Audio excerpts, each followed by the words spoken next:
Robin, I just remembered something I wanted to ask you.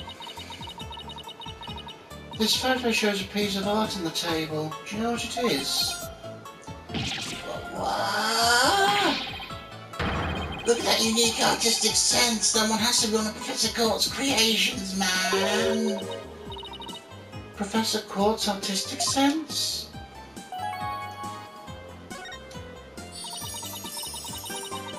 Professor Court's artistic sense. It's a tough one. I'd say it's avant-garde and very eclectic. In other words, weird and all over the place. Come to think of it, that strange looking photo? Come to think of it, that strange looking painting in the art room was one of Professor Court's works, wasn't it? The statue of the photo was originally a statue of Lady Justice. Lady Justice? Professor Court had planned on placing it in the judge's bench in the lecture hall. The day before the mock trial it broke while she was polishing it. She said she'd take it back to the art room and try to fix it somehow. So this is the statue in its proper state? You bet. Just looks like that wild silhouette. It's so C-U-T-E. I don't get it. Do you have to be an artist to appreciate stuff like this? Athena, the Lady Justice you put back together on that stage. Oh right, I didn't realise before because it was in pieces before it was smashed. Maybe it didn't look like Lady Justice, but more like it does in the photo. I wonder what was it doing on the stage?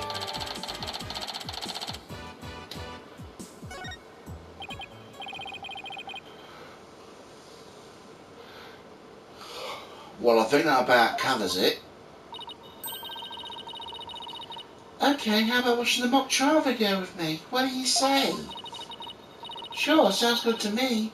How do you want to watch it? All the classroom desks in the school have their own built-in computer, you know. Wow, this place is a lot cushier than I thought. I know you guys are in a hurry. I'll just fast forward to the important parts. Let's start with the professor's pre-trial speech.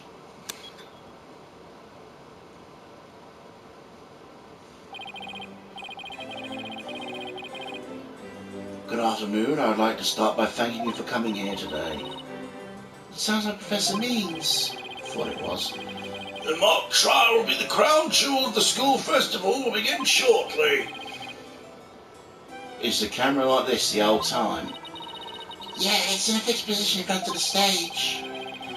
When I was a student, I too could hardly wait for this day to come.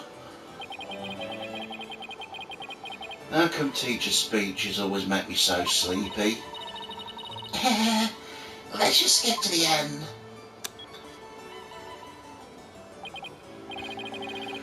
Now let the mock trial begin. Hey, what's the deal here? Why is Julie so large in this shot? Looks to me she cut in front of the camera. Juniper was also in charge of the audio. Even though she was already playing a part in the mock trial itself?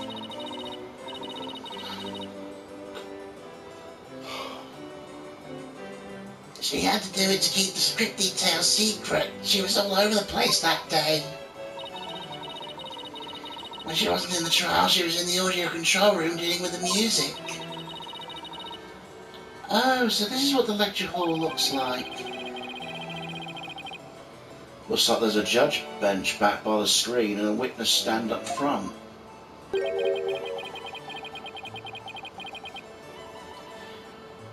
What about those balconies with the professor's names on them?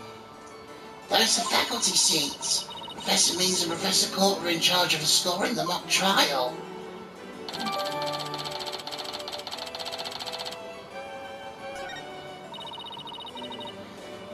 Okay, let's fast forward this a bit.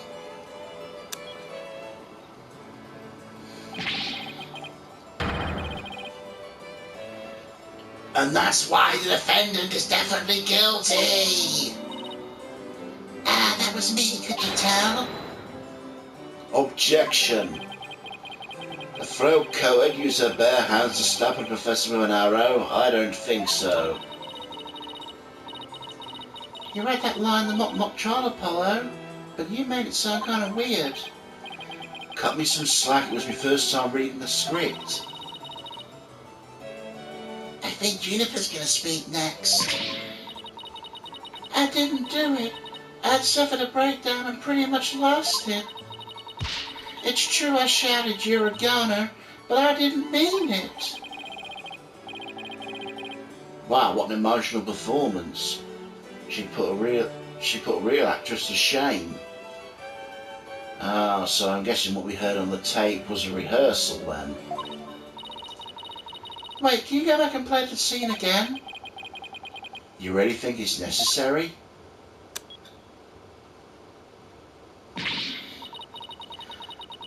I'd suffered a mental breakdown and pretty much lost it. It's true I shouted, "You're a goner," but I didn't mean it.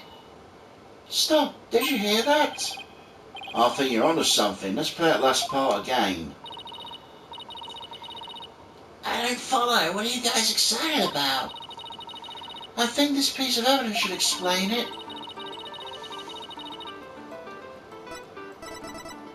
Take that! I'm sure you remember this. It contains a female voice shouting a violent threat. I'll play it for you.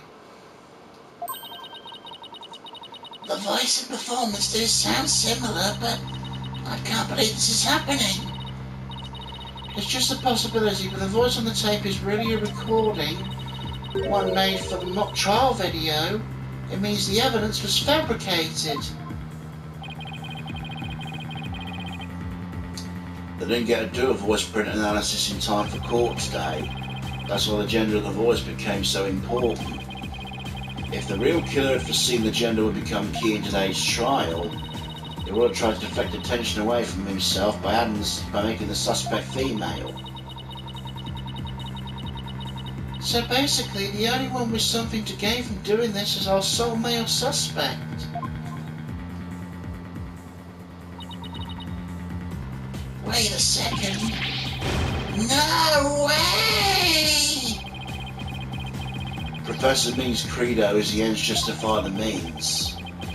So it makes perfect sense a student who took those words to heart would fabricate evidence. We need to get the tape analysed as soon as possible.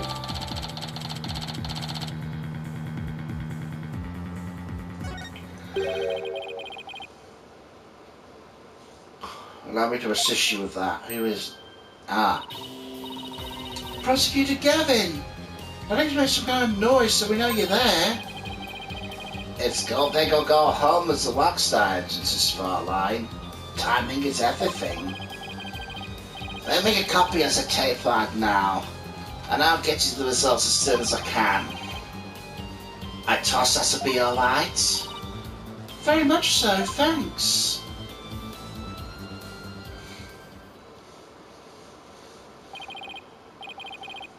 Well, Athena, it's almost sundown. Is it time we head over to the detention centre? I think Junior would agree this is something that could prove her innocence, but will her heart really be open to accepting it? She'd have to have known this is what I'd find.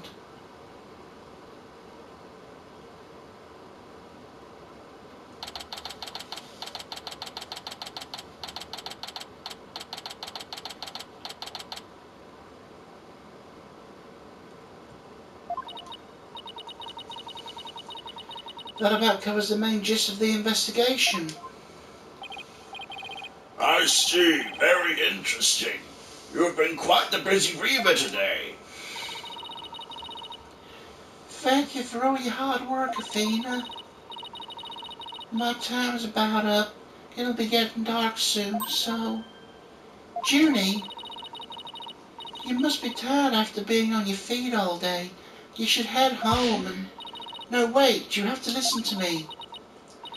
I don't want to hear anymore.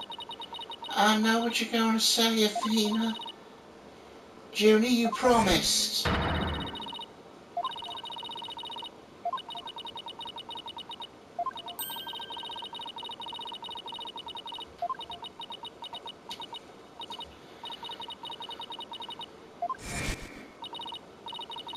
So please just listen to what I have to say. Once you hear me out, I'll let you decide what to do.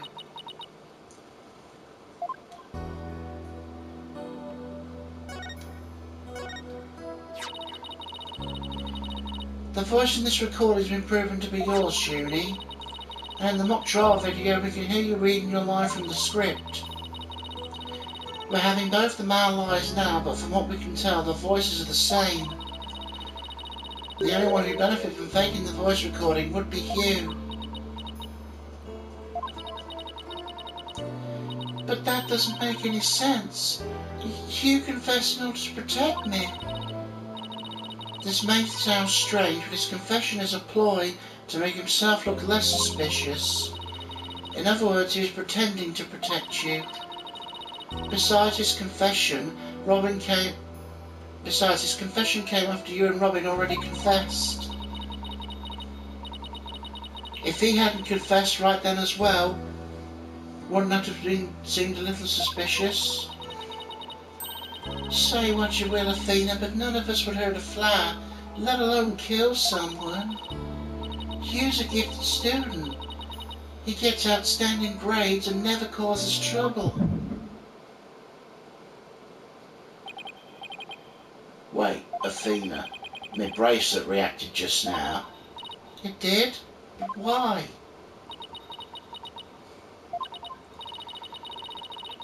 Junie, can you look me in the eye and repeat what you just said?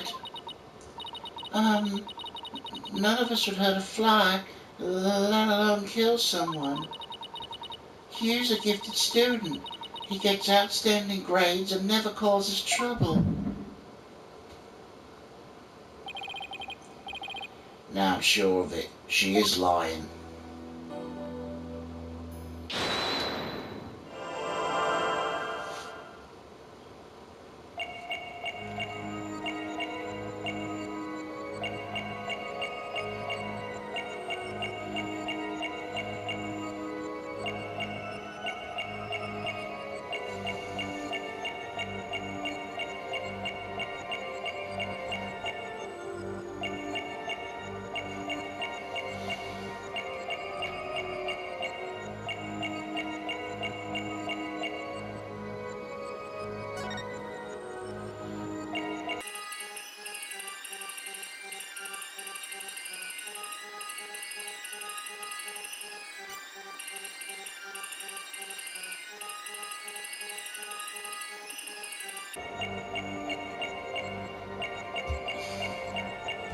I'm not seeing anything.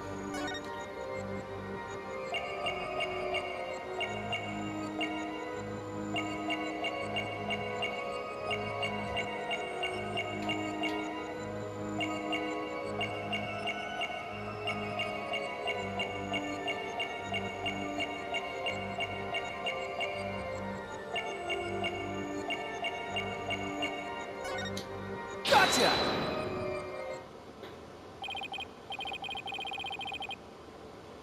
There is, Juniper. You're feeling nervous, aren't you? No, that's one thing I'm not. The student council president isn't easily shaken.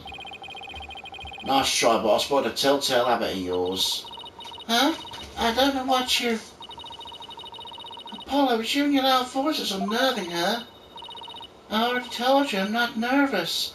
I'm not student council president for nothing. In any case, looks like I got that one wrong.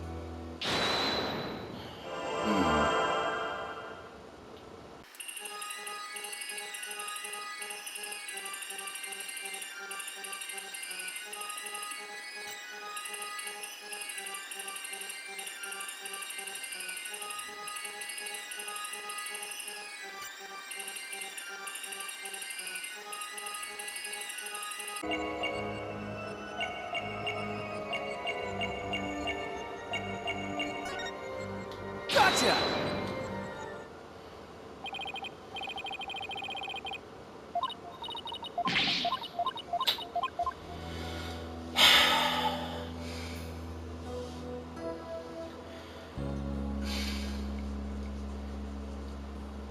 Looks like I finally hit the wall. I might need to look this one up because I literally can't see anything.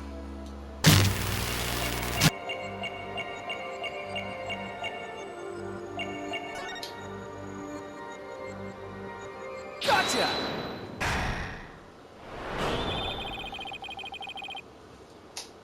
Juniper, you start coughing when you're under stress. You can't hide it from me no matter how hard you try. When you said it never causes trouble, a cough escaped and made your scarf flutter. As to why you were stressed, it's 'cause you're lying.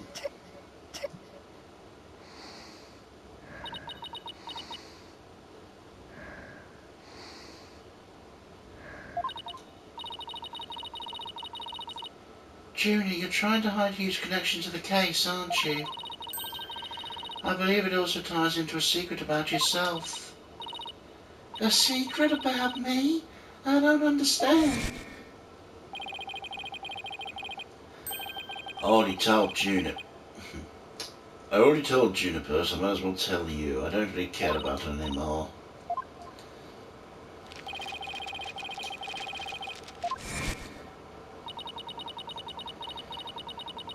He ended their friendship after he found out about Junie's secret, which means Hugh must have felt betrayed by Junie, making her...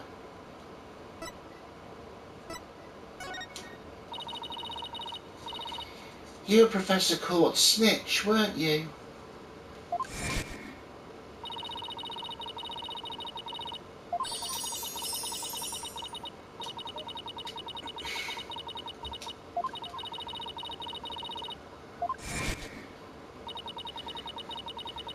And while fulfilling that role, you learned something about Hugh you'd rather forget.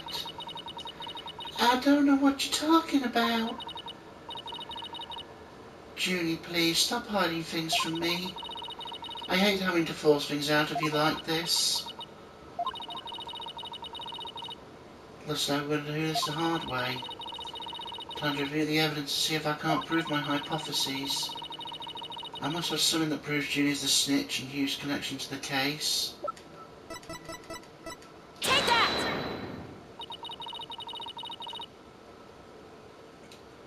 Oh. I'm relieved to see you coming around. You see, I wasn't trying to hide anything. Juniper's one cool customer, Athena. Wait, I don't think that was the right piece of evidence. Whatever you show me won't change the fact that I already told you all I know.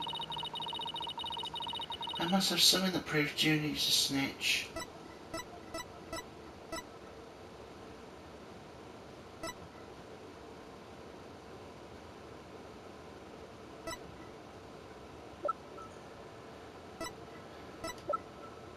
Take that!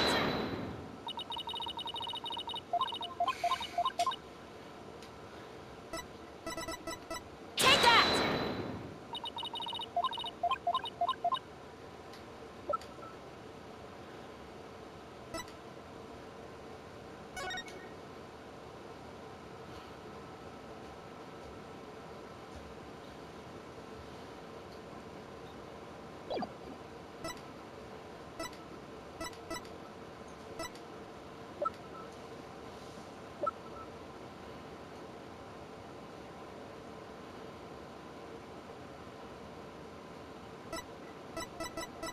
Take that!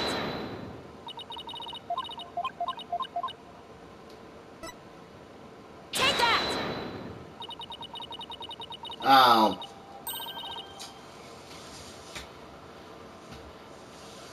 Right here in Professor Court's planner it says routine report. I believe this is to mean when the snitch would report into Professor Court. I also believe Professor Court planned to meet with you in private based on the snitch's info. And from their meeting, Hugh must have put two and two together and figured out your secret. So you see, it all makes sense only if you're the snitch, Junie.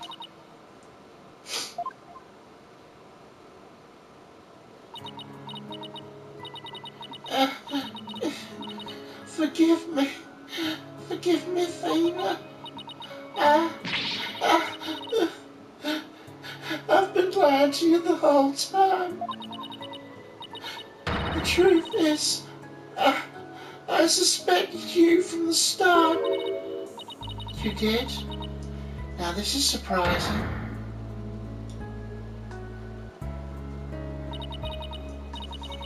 I'm so sorry. I've talked about friendship so much, but I've been a terrible friend. Juniper, I don't have that special kind of hearing that Athena does, but I don't need to sense the pain you're feeling inside, and its intensity is directly proportional to how you feel about your friend. Am I right?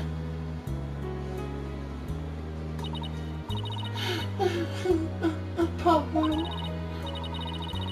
Please, Judy, tell me why you suspected Hugh. I have a feeling that'll be the key to getting to the bottom of the whole case.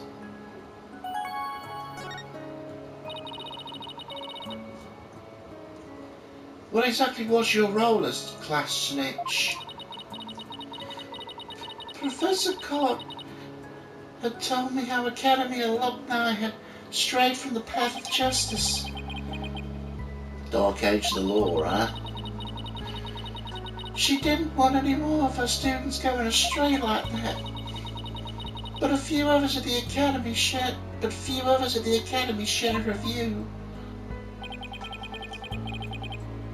I thought her ideas were beautiful, though sad and unrealistic. She asked you to be her eyes and ears, didn't she? I used to report to her once a month about any wrongdoings I'd seen or heard about. And the report session in her planner was the one from October 22nd was part of that? Yeah, that's when I reported Hugh to Professor Court. She snitched on her own friend?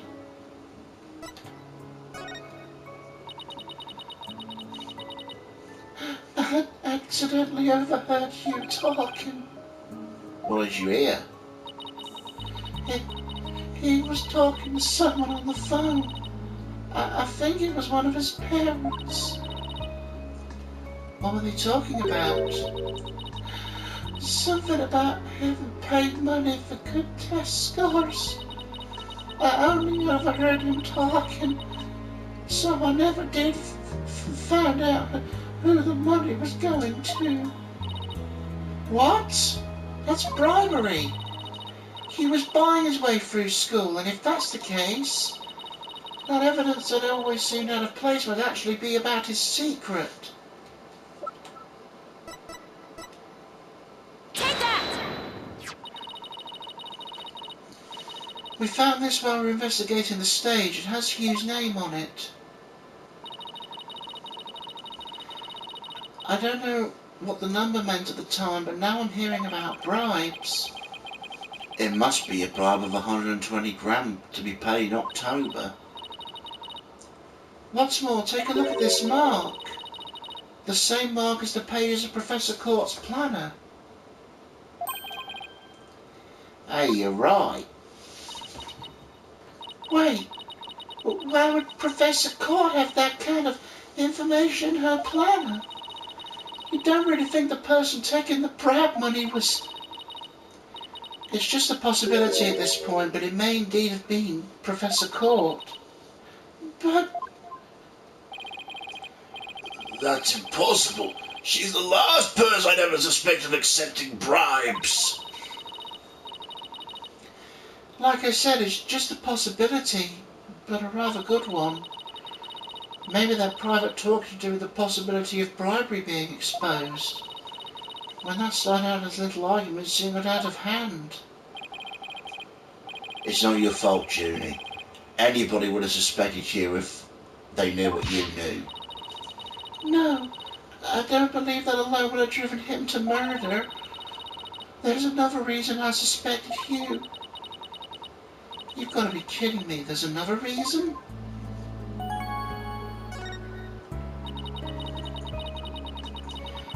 I saw Hugh around 7 p.m. the day before the mock trial.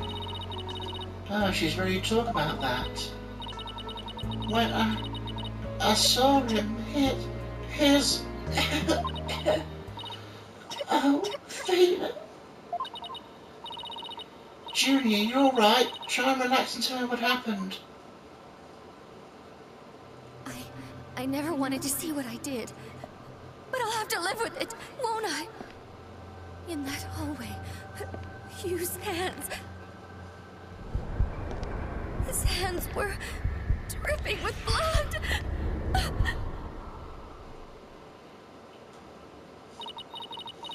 Ooh. His hands were dripping with blood.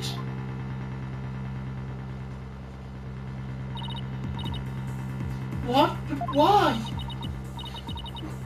What am I gonna do? Deep down, I know Hugh can't be the killer, but my mind keeps telling me he is, no matter how hard I try and convince myself he isn't. What am I going to do? Hugh, he's... I can't take this anymore, Fina. She hid the fact that she'd seen Hugh and said she was going home at 6 because she wanted to avoid talking about what she saw. Junie, it must have been terrible holding all that in, but it's going to be okay. I'll get to the bottom of this. And that's my promise from one good friend to another. I'll be defending Juniper tomorrow, if that's okay with you, Professor Means. My main concern is whether you can defeat that prosecutor. But I won't try to stop you. I'll be watching from the gallery. I'll look forward to seeing what sort of results your methods can produce. Good luck tomorrow. Now, if you'll excuse me.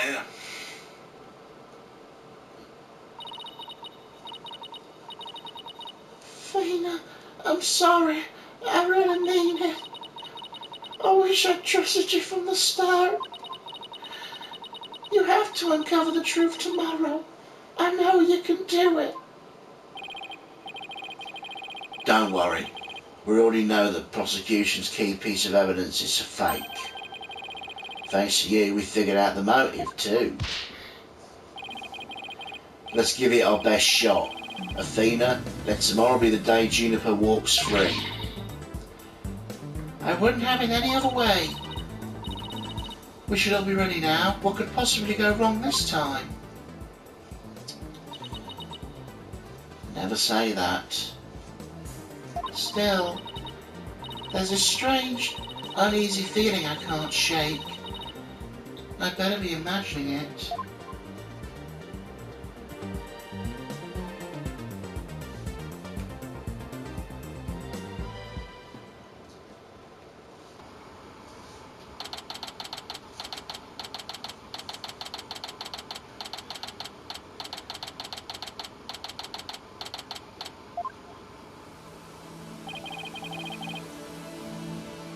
You were able to sleep last night?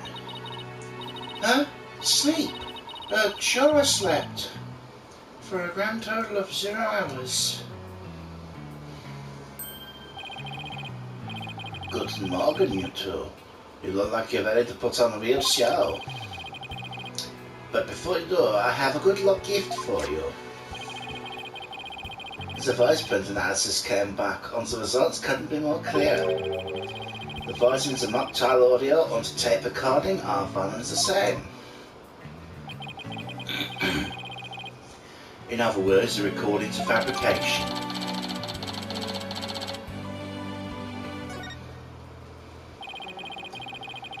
The lab's continuing the study as a tape.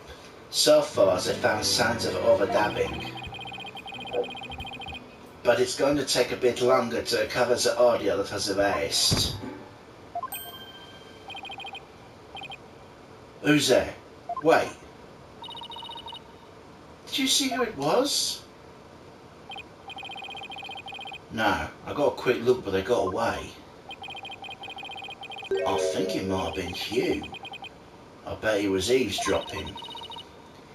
I wonder if he saw our hand.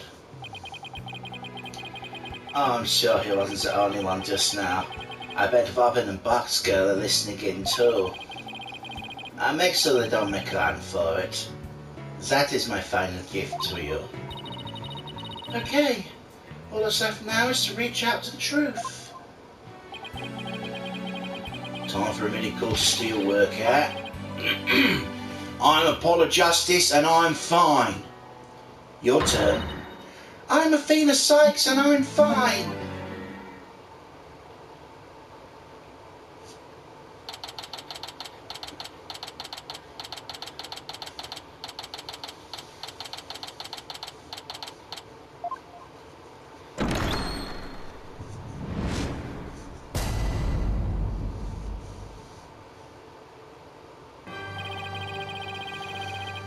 Court will now reconvene for the trial of Juniper Woods.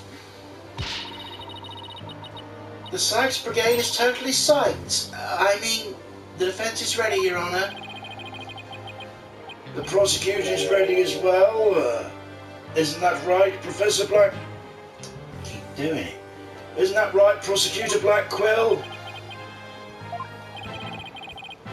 Yes, well, moving right along. Yesterday's adjournment was unexpected yet necessary. But I'll be running a tight ship here today, so no funny business for anybody. Understood? Your boldness. Robin Newman and Hugh Connor have recounted their confessions. But later I shall grill them at leisure to find whether I can charge them with perjury. Well, this sure complicates matters. Still, one must not overlook the facts. Now, about the school camera photo that was submitted yesterday. A pity. That evidence is no longer relevant to this case. The art room clock runs fast. It cannot function as an accurate measure of time. As for the bungling detective who overlooked that, he's paying for his failure as we speak. Poor Detective Fulbright. I hope he returns to work with all his body parts intact. But if that's the case, what will we... The accused is the sole person who could have moved the body from the art room to stage. And I mean to prove it here today. Just like Detective Fulbright said. But what else does he have up his sleeve? My understanding of this heinous crime is thus. The murder took place near the centre of the art room as evidenced by the blood stain. Blood was also found on some pottery next to the window over the maintenance area, which is to say the body was carried over to that very window. From here it was dropped down to the maintenance area below, and though there was an area scratched to the body aside from the fatal wound, that too was per the script. A high jump mat was employed to cushion the fall. Then a ball cart was used to haul the body over to the stage. That's not very clever. It's the same exact body moving scheme as the script. Anyone could have moved the body that way. Objection!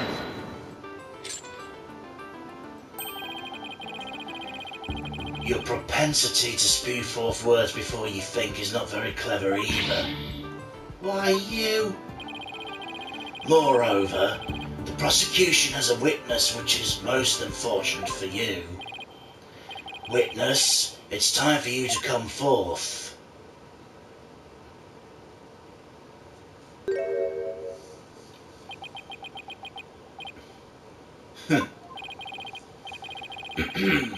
Well then, will the witness please state his name and occupation? Hugh O'Connor. I'm a senior at Phoenix Legal Academy and I'm studying to be a lawyer. Yesterday, I told that lawyer there that I would testify the truth. So I intend to cooperate fully in today's trial. Happy now, Miss Sykes. What's he up to now? The court appreciates your cooperation, Mr. O'Connor. Now your testimony, please.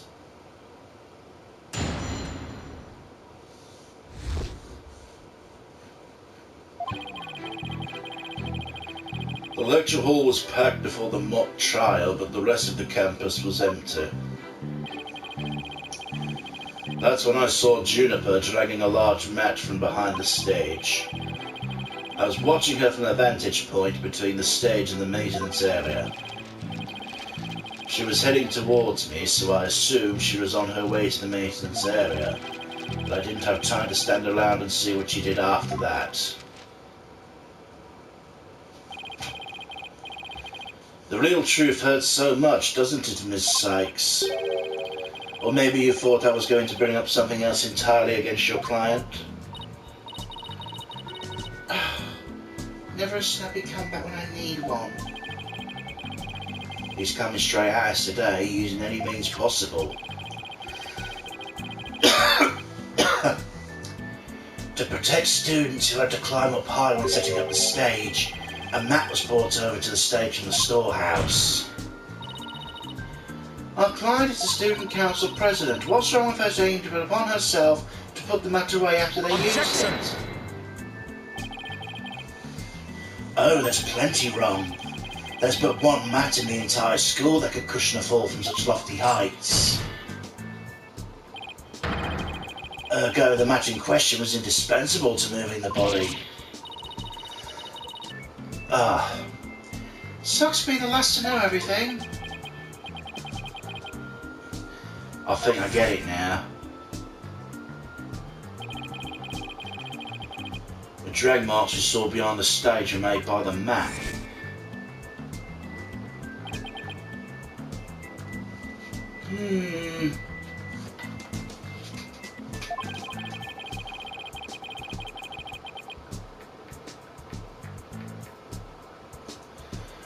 If only the mat of that thickness were where the body is assumed to have been dropped. It would be hard to deny a possible link to the case. We're off to a bad start again. Sure you're okay, Athena? It's game on, Hugh. Game on. I'm going to turn your arrogant perfect score grin into a teary-eyed frown of failure.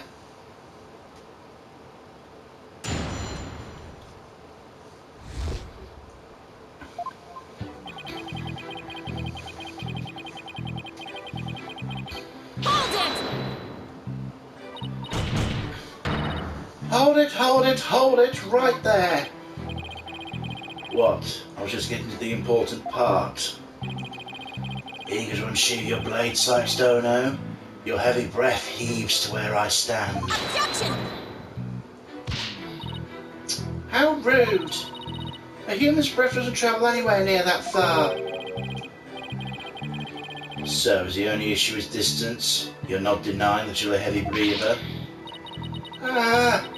I'm just saying the scientific studies have proven it's not. Hang in there, Athena. No matter how many insults they hurl, it won't affect the judge's opinion of you. What about my own self-esteem? Let's get back to what happened before the mock trial.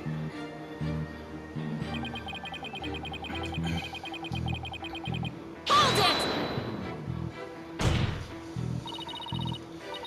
Our client was simply putting the matter away. It had nothing to do with the case. Objection! That's where you are wrong. There's but one mat in the entire school that could cushion a three-story fall. Hence, the mat dragged by the accused was essential to moving the body. If we win this one, I promise a donation of a thick mat to the Academy. Now, show me how to show you the truth. You'll have my full cooperation.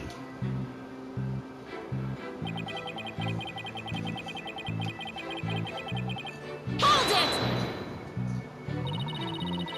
Mr. O'Connor, are you positive you were standing exactly where you said? I was between the stage and the maintenance area, and she was behind the backdrop. That's where the metal wall should be. You couldn't see shit from there. He's sticking to his guns. The issue here is where Hugh was standing when he says he saw Junie. Nothing I saw mean anything about evidence. I could dig a little deeper. Oh, and before you ask, I had my glasses on. Therefore, I'm positive it was Juniper. That's not an issue.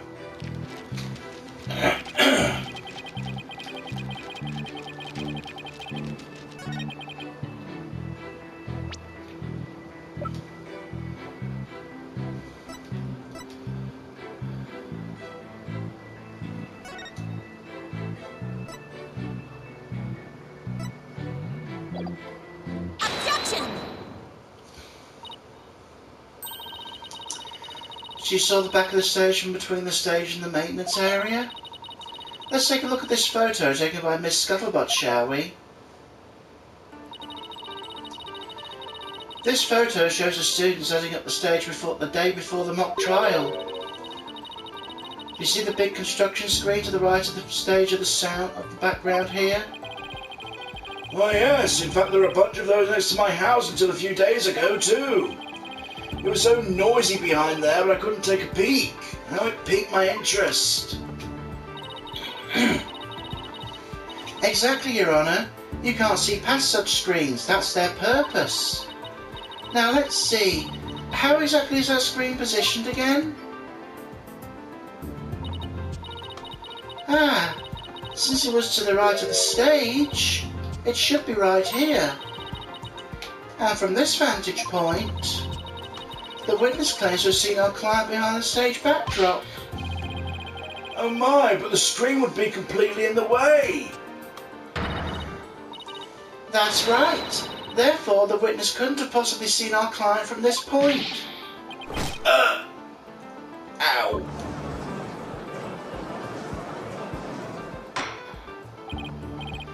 Order! Order! Mr. O'Connor, have you been lying to the court? The screen. Right, it must have slipped my mind. What? You're telling me that you, Mr. Genius, forgot something literally big as that? There's two kinds of memory lapses. The normal kind you mouth breathers have, and the genius level lapses of memory that people like me have. Why don't you just admit that it was a normal everyday brain fart already? Will the witness now please restate what he remembers minus the lapses of memory? That's easy. I was on the other side of the screen. In other words, I witnessed Juniper from the stage side of the screen. Objection! You're testifying our client was behind the stage. Need I remind the court the back of the stage is not visible from the front? To actually see our client behind the stage from the stage side of the screen, the witness himself would also have to be the same area behind the stage. In that case, our client would have definitely seen Mr. O'Connor. Ow.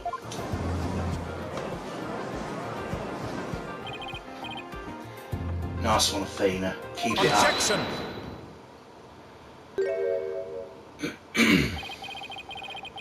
All right, golden boy. Is this not your chance? Telling the truth will be like a weight lifted from your chest. Truth? What truth? The fact that golden boy here was where he initially stated. That is to say, he is between the maintenance area and the stage. Then the screen would have blocked his view of... Objection! On the ground, yes, his view would have been blocked, indeed. But consider how smoke always wants to rise up high. Athena, look at the photo again. Do you think something on the other side of the screen, something high enough to see the stage? No way. The crane right here? Well, I don't remember seeing a crane there the day of the mock trial. Me neither, but it's probably safe to assume it was moved before you found the body. That's far enough, Prosecutor Blackquill. Remember, you promised. I recall making no such promise. It was you who came blubbering to me about keeping quiet in exchange for information. Oh. What's all this about a promise? This is about whatever Blackwell's using against him. And what's it got to do with going into the crane? Golden Boy did not go up in that crane for fun. He was working part-time as a crane operator within the school grounds. What? You tell me a high school student was operating a crane? The witness, I object to the prosecutor's last statement. There's no proof I ever operated that crane. Actually, there just might be something that proves you did. What? If this whole part-time job thing's true, I doubt it would be limited to a single day. You were probably working at the same site the previous day, too. Is this what you're thinking of, Athena? Yep, as the court can see, this photo captured the crane's operator. And if you look carefully, he bears a definite resemblance to Mr. O'Connor. Are you serious? This is ridiculous. How very interesting. Let's ascertain whether this is as ridiculous as the witness maintains. The defense agrees with the prosecution. Let's bring the facts to light. That's all very well and good, but just how do you propose to do that? The person in the photo has one very distinguishing feature. I'm not 100% sure, but it's at least worth a try. We can clearly identify the person in the photo of the witness by examining the neck. The figure in the photo is wearing a very unique object around his neck. Yes, you can see it right there. Are you saying you mean to... Mr. O'Connor's neck's almost entirely concealed by his tall collar. But that's exactly why I believe this warrants further examination. No, not a chance. That'd be a blatant violation of my privacy. You're a disgrace of a man. Now start unbuttoning that collar before I hack it off. Yeah, what's the big deal? Let's see your neck.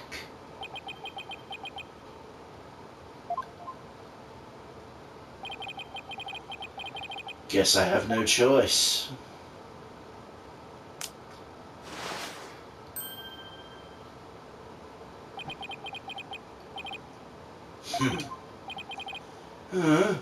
Oh my. So where'd you buy that neckband, if I might ask? I didn't buy it. It's handmade and there's only one like it in the world. Well, it sure looks like the neckband in the photo. Should we have the photo analysed? You're one irritating lady. Fine, I admit it. I work a part-time construction job. It has nothing to do with our school. Operating heavy equipment's no big deal for a guy who can parallel park one-handed. I never expected one of my jobs would be to take me to my own school.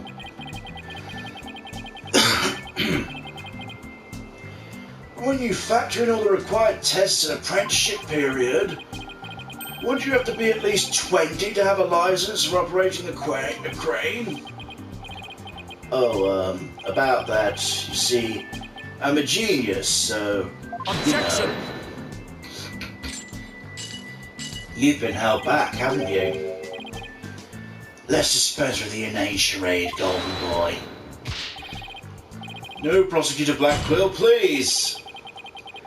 High school seniors are 19 at most, thus they fail to complete the requirements. But that does not apply to you. Does it, Mr. O'Connor? Why doesn't it apply? He's a senior, so he's around that age, right? No, don't, please. Actually, Golden Boy here is 25. He took a 7-year break from school. Wait, come again?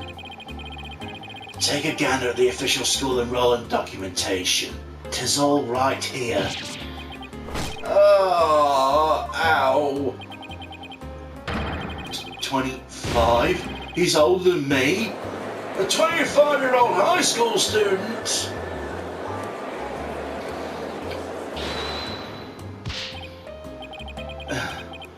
A 7-year break. 7 years. I've just one thing to say. There's two kinds of 7-year breaks. The ordinary kind you mouth breathers take, and the genius kind people take like me. Objection! But a genius will quickly become a chore for 7-year break. I think you have that backwards, Athena. Even geniuses make mistakes. I just happened to make mine only 7 years in a row. Only Hugh would get away with using only like that. Enough of this jibber jabber.